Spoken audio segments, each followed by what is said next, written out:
Maybe we could start at the beginning of how you would explain Vedanta to a psychology student who may be unfamiliar with the tradition. Let me answer this from my personal experience.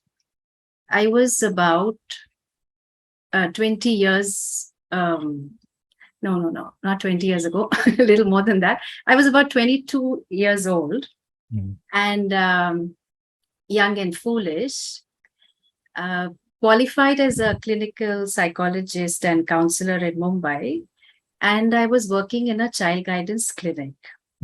My clients at that time were doing extremely well with all the counseling and therapy that I was offering, but I felt empty.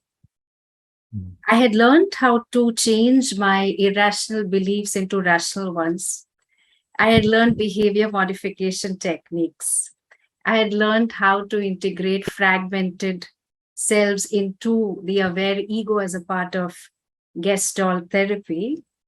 Despite all this, and being a relatively mature, sorted person, life seemed meaningless because life was ultimately going to end in death. And that's around the time that I attended a Vedanta class by Swami Brahmavidananda in Mumbai. And in the first class itself, I knew that Vedanta is home. So for the uninitiated, Vedanta is a vision of oneness between the person, the world, and God.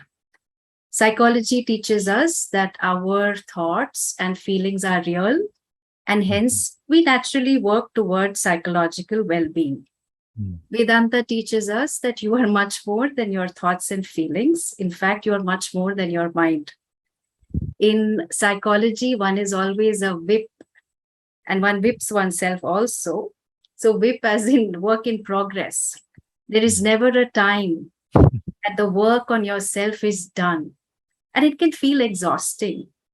Whereas Vedanta teaches us that the limitless being that one is cannot be improved upon. Psychology teaches us that we can try to aim for self-actualization, maximize our happy experiences, and even prepare to die well. But there is no therapy for the grand event called death. Vedanta, on the other hand, teaches us that you, the limitless being, was never born and will never die. So all the different psychological paradigms rest on the assumption that the individual is separate and isolated from the whole. At best, we can aim for connection. We can try to modify our subjectivity, but the existing alienation of the person from the whole, WHOLE, remains. So to a psychology student who's unfamiliar with the Vedanta tradition, I would say that Vedanta is a discipline of knowledge that reveals the reality of who you are, which can never be negated, even by you.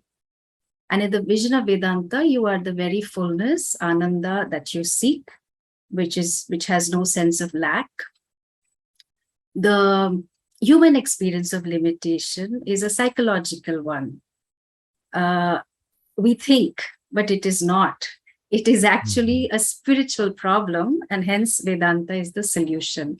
And so there has been this teaching tradition of Vedanta, which has been largely nurtured in India, but it speaks to the universal human experience of seeking happiness and is available to all of humanity. Vedanta is learned by approaching a guru and listening to the vision being unfolded and looking at one's life in the light of that vision.